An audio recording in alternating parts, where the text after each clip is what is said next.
11th এপিসোডের শুরুতে আমরা দেখি সোলের মা সঞ্জয়কে কিস করতে দেখে নেয়, কিন্তু এখানে সোলের মা এটা জানতো না যে সঞ্জয় যাকে কিস করছে সেটা আর কেউ না বরং সোল। আর এদিকে ওরা যখন সোলের মায়ের এদিকে আসার আওয়াজ শুনতে পায় তখন ওরা কি করবে বুঝতে না পেরে সঞ্জয় সোলকে নিজের জ্যাকেটের তলায় লুকিয়ে নেয়, ফলে সোলের মা আর সোলকে দেখতে পায় না।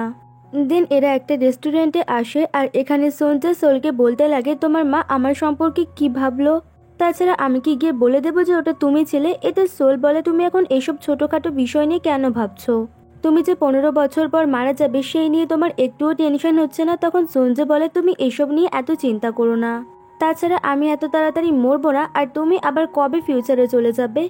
এতে সোল উত্তর দেয়, হয়তো 1 মাস পরেই আমি ফিউচারে ফিরে যাব। পরের দৃশ্যে আমরা দেখি সঞ্জয়ের বাবা ওনার ফ্রেন্ডের সঙ্গে ড্রিঙ্ক করছে আর সঞ্জয়কে অনেক মিস করছে। আর এদিকে সঞ্জয় বাড়ি ফিরে এসে অনেক খুশি হয় এই ভেবে যে সোল ওর লাভ ফাইনালি অ্যাকসেপ্ট করে নিয়েছে। আর তারপরও এটা ভাবতে লাগে যে এবার ওকে সোলের সামনে আরো বেশি হ্যান্ডসাম লাগতে হবে, আর এটা ভেবেই ও একটা ফেস মাস্ক নিজের ফেসে লাগিয়ে নেয়।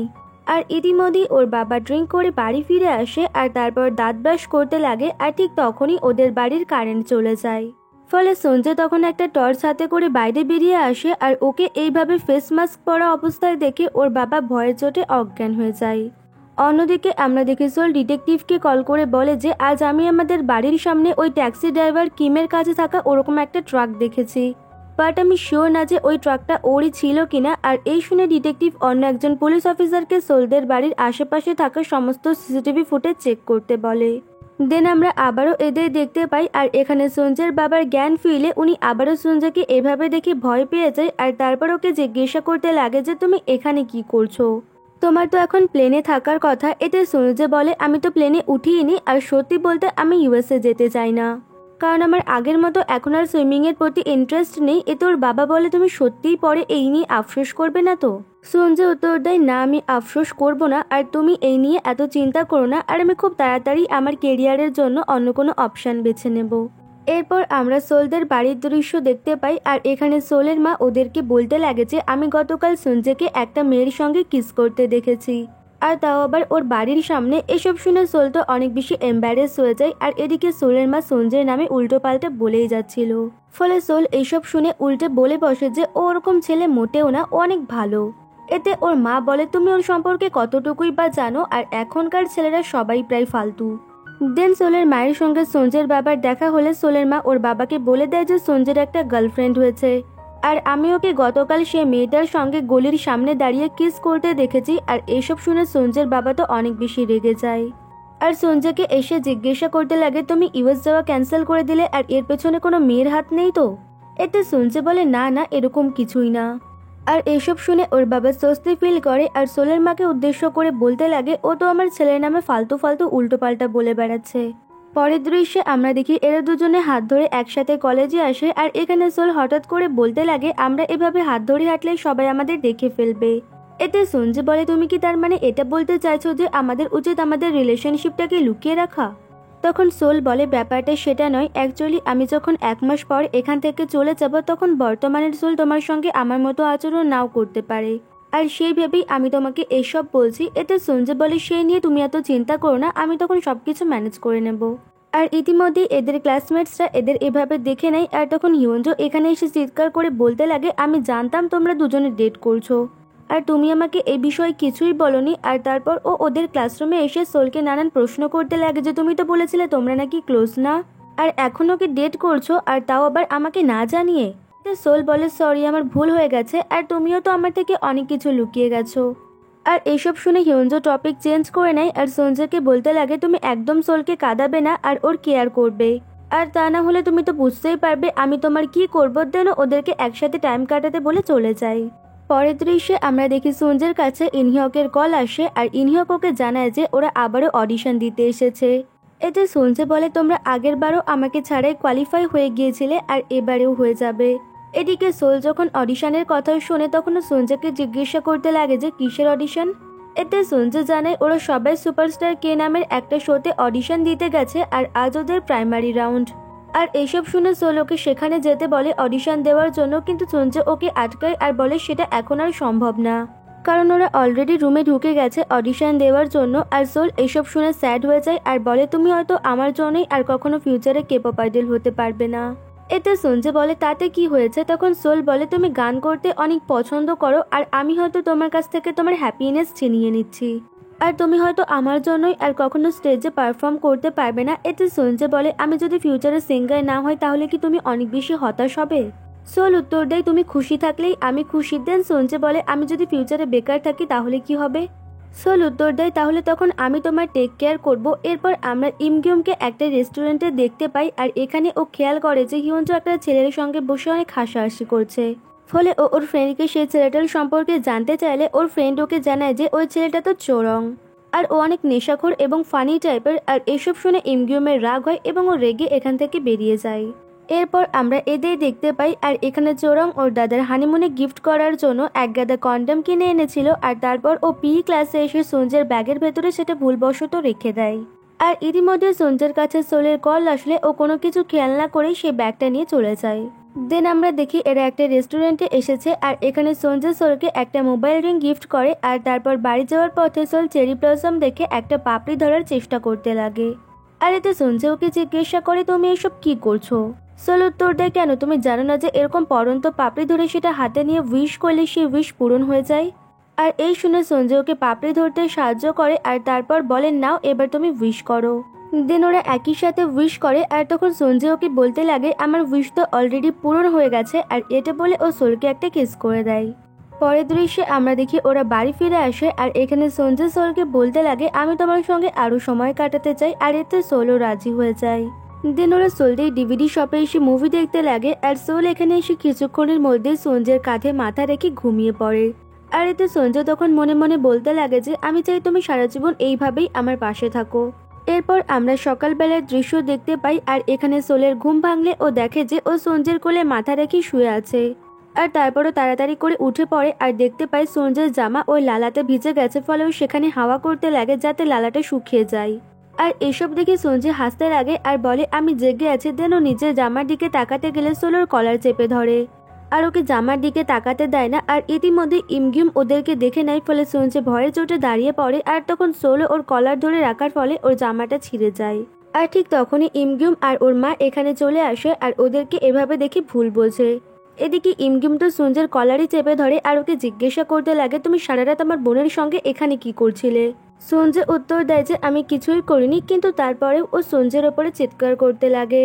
আর ইতিমধ্যে সঞ্জয়ের বাবাও এখানে চলে আসে আর নিজের ছেলের ওপরে ইমগিউমকে চিৎকার করতে দেখে উনি ওকে মারতে শুরু করে দেয়। ফলে সোলের মা তখন রেগে গিয়ে সঞ্জয়ের বাবাকে এক ধাক্কা মেরে দূরে সরিয়ে দেয়। আর এইভাবে ওদের দুই ফ্যামিলির মধ্যে প্রচন্ড ঝামেলা শুরু হয়ে যায়। ফলে সঞ্জয় ওর বাবাকে আটকাতে লাগে আর অন্যদিকে সোল ওর মাকে আটকাতে লাগে, কিন্তু তারপরেও ওরা কেউই থামার নামই নিচ্ছিল না। আর এখানে সঞ্জয়ের বাবা ওকে বলতে লাগে যে তুমি তার মানে সোলের জন্য ইউএসএ যাওয়া ক্যান্সেল করে দিয়েছো। আর এসব বলে উনি সঞ্জয়কে অনেক বকাঝকা করতে লাগে আর সাথে এটাও বলতে লাগে যে সোল আমার ইনোসেন্ট ছেলেটাকে সিডিউস করে ইউএসএ যাওয়া ক্যান্সেল করিয়ে দিয়েছে। আর এসব শুনে সোলের মা আরো বেশি রেগে যায় আর বলতে লাগে যে ইনোসেন্ট ছেলে না ছাই, ও তো সবসময় আমার মেয়ের আগে পিছু ঘুরে বেড়ায় আর আমার মেয়ের ওর প্রতি কোনো ইন্টারেস্টই নেই। তাছাড়া যে ছেলে কিনা 18+ ডিভিডি রেন্টে নিয়ে দেখে সে যে কত ইনোসেন্ট সে তো বোঝাই যাচ্ছে। আর এইসব শুনে সোল তো একেবারে হা হয়ে যায়। ফলে সঞ্জয় ওর কান চেপে ধরে আর ওকে বলতে লাগে যে প্লিজ তুমি ওদের কথায় কান দিও না। আর এদিকে সঞ্জয়ের বাবা সোলের মাকে বলতে লাগে যে আমার ছেলে ওরকম মোটেও না, আর আমার ছেলের শুধুমাত্র সুইমিংয়ে ইন্টারেস্ট আছে আর কোনো মেয়ের প্রতি ওর বিন্দুমাত্র ইন্টারেস্ট নেই। তাছাড়া আমার সঞ্জয় একদম অক্সিজেনের মতো পিওর, সো তুমি ওর নামে উল্টোপাল্টা বলা বন্ধ করো। দেন সঞ্জয়ের বাবা ওকে টেনে ধরে নিয়ে এখান থেকে চলে যেতে লাগে, কিন্তু সঞ্জয় যেতে চায় না আর ওর বাবাকে বলতে লাগে যে আগে আমাদের সমস্ত মিসআন্ডারস্ট্যান্ডিং ক্লিয়ার করা উচিত। কিন্তু সঞ্জয়ের বাবা ওর কোনো কথা শোনে না এবং ওকে এবং ওর ব্যাগটাকে টেনে ধরে নিয়ে চলে যেতে লাগে, কিন্তু সঞ্জয় তখন যেতে চায় না। আর এই সময় ওর বাবা আর ওর মধ্যে ব্যাগ নিয়ে টানাটানি হতে লাগলে ব্যাগের ভেতরে থাকা চোরঙের সেই জিনিসগুলো চারপাশে ছড়িয়ে ছিটিয়ে যায়। আর এইসব দেখে সবাই তো পুরো হা হয়ে যায়। আর তখন সোলের মা বলতে লাগে যে এই ছেলে নাকি ইনোসেন্ট আর তাও আবার পিওর অক্সিজেনের মতো। তো সঞ্জয়ের বাবা এবার নিজের ছেলেকে ইনোসেন্ট প্রমাণ করার জন্য সবার সামনে বলতে লাগে যে এগুলো আমি কিনেছি, এগুলো ওর না, কিন্তু তারপরেও ওনার কথা কেউ বিশ্বাস করে না। আর এদিকে সোলের মা সোলকে বলতে লাগে যে তুমি ওর মতো একটা ছেলেকে কিছুতেই ডেট করতে পারো না আর তোমাদের রিলেশনশিপটা আমি কখনোই মেনে নেব না। আর তারপর ওরা দুই ফ্যামিলি ওদের দুজনকে আলাদা করে দিতে লাগে। আর এখানে সঞ্জয় চিৎকার করে বলতে লাগে যে ওগুলো আমার না, আর আমি বুঝতে পারছি না ওগুলো আমার ব্যাগে কোথা থেকে আসলো। পরের দৃশ্যে আমরা দেখি সোল সঞ্জয়কে কল করে জিজ্ঞাসা করতে লাগে যে ওগুলো কি সত্যিই তোমার না। সঞ্জয় উত্তর দেয় যে না, ওগুলো আমার না, আর আমি বুঝতে পারছি তোমার হয়তো আমার কথা এখন বিশ্বাস হবে না, কিন্তু আমি কিছুক্ষণের মধ্যে প্রমাণ করে দেবো যে ওগুলো আমার না। আর তারপর ওর সোলের কলটা কাট করে দিয়ে এটা ভাবতে লাগে যে ওই জিনিসগুলো ওর ব্যাগে কি করে এলো। আর ঠিক তখনই ওর মনে পড়ে যায় যে ও যখন পি ক্লাসে ছিল তখন ওর আরেকটা ফ্রেন্ড আর চোরং সেখানে এসেছিল। ফলে ও সেই ফ্রেন্ডকে কল করে জিজ্ঞাসা করতে লাগে যে তোমরা কি কোনো জিনিস ভুল করে আমার ব্যাগে রেখে দিয়েছিলে। এতে ওর ফ্রেন্ড বলে তুমি কি ওই রাবারগুলোর কথা বলছো? অ্যাকচুয়ালি চোরং ওর দাদার হানিমুনে গিফট করার জন্য ওগুলো অনেকগুলো কিনেছিল, কিন্তু অনেকক্ষণ ধরে সেগুলো খুঁজে পাচ্ছে না। পরের দৃশ্যে আমরা দেখি এরা দুই ফ্যামিলি মিটিংয়ে বসেছে সমস্ত মিসআন্ডারস্ট্যান্ডিং দূর করার জন্য। আর এখানে সোলের গ্র্যান্ডমা ওদের দুজনকে জিজ্ঞাসা করতে লাগে যে সকালবেলা ওরা দুজনে ওরকম অবস্থায় কি করছিল। তো সোল এবার সত্যি কথা বলে দেয় যে অ্যাকচুয়ালি আমরা মুভি দেখতে দেখতে ঘুমিয়ে পড়েছিলাম, আর সকালবেলা আমি অনিচ্ছাকৃতভাবে সঞ্জয়ের ওই জামাটা ছিঁড়ে ফেলেছিলাম। আর এই কথা শোনা মাত্রই সোলের মা তো ওকে ধরে মারতে লাগে, কিন্তু সঞ্জয় ওর মাকে আটকে নেয়। আর তারপর গ্র্যান্ডমা সঞ্জয়কে জিজ্ঞাসা করে যে তোমার ব্যাগে অতগুলো রাবার কি করছিল। আর এর উত্তরে সঞ্জয় বলতে লাগে যে ওগুলো আমার না, ওগুলো আমার ফ্রেন্ডের। কিন্তু ওর কথা কেউই বিশ্বাস করে না। ফলে সঞ্জয় বলতে লাগে যে আপনারা একটু অপেক্ষা করুন, এখনই আমার ফ্রেন্ড এখানে চলে আসবে। আর তার কিছুক্ষণের মধ্যেই চোরং সেখানে চলে আসে আর ওই জিনিসগুলো চাইতে লাগে। ফলে তারপরেই ওদের মধ্যে থাকা সমস্ত ভুল বোঝাবুঝি ক্লিয়ার হয়ে যায়।